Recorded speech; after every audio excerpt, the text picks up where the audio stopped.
You can see basketball is the city's game. Over the years, many NBA stars hooped it up in playgrounds around the city. One of the most famous, West 4th Street in Greenwich Village. That's where we'll find Joe Mauceri.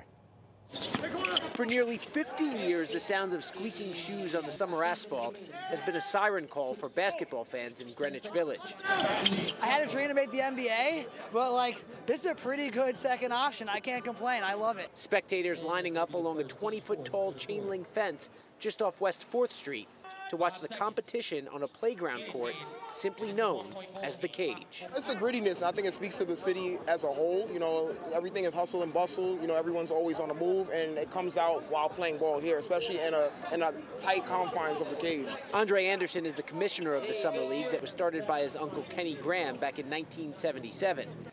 While no one knows or seems to care about the official dimensions of the court, it's obviously tight. You can't do what you do in the YMCA here.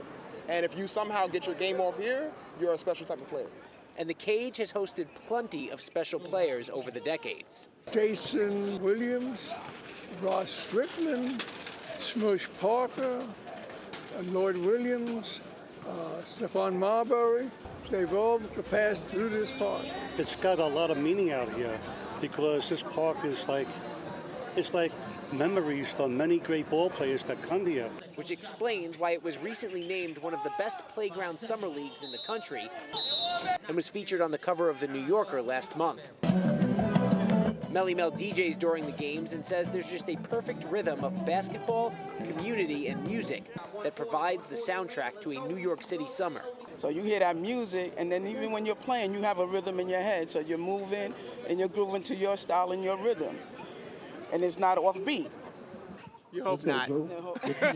Players say it might just be the best atmosphere for basketball outside of Madison Square Garden. That was phenomenal, not gonna lie. Oh, it's great. I mean, there's no better crowd in New York City. I mean, it's so much fun. It feels like I'm back in college playing basketball again. It's awesome.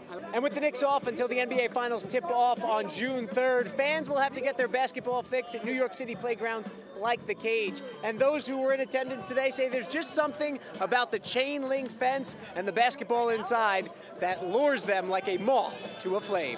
I stopped by and it looked pretty cool, so I like basketball, so obviously go Knicks. We all love basketball. Who can't love basketball? And Arnie Segura, who helped found the league 49 years ago, says the court's popularity is only going to grow with the game. It's going to have a great future. I mean, it's in Greenwich Village. It's known nationally and locally, and we get calls from top college basketball players and former pros who want to play at the Cage. They just better not be claustrophobic. Reporting from Greenwich Village, Joe Mauceri, Pix 11 Sports. Joe Mauceri, Colin Bentley, a photographer on that story. That is so cool. Awesome. That is a really, really neat facility. You got the duct tape there on the padding on the hoop. Figgy, we need to go play one-on-one, man. Listen, it's more than one-on-one. You're going to have to bring a whole squad when you go down there because you got to call next. All right, guys. Right? Who's going to be on my team? Chris Jacobs is going to go a run with us. Okay. I can tell you, growing up in New York, Stephon Marbury grew up in the next block over from me, and so I got to watch him playing through those chain link fences. And when I tell you that people would climb up as high as the fence could go just to get eyes on Stephon Marbury as a teenager, and to see that whole kind of vibe of New York basketball in its essence, and then to see him play as a Knick, and now seeing him celebrating as a Knick, a former Knick, watching these guys, he's living the dream vicariously as well. Gives you the chills just to think about. Very, very cool.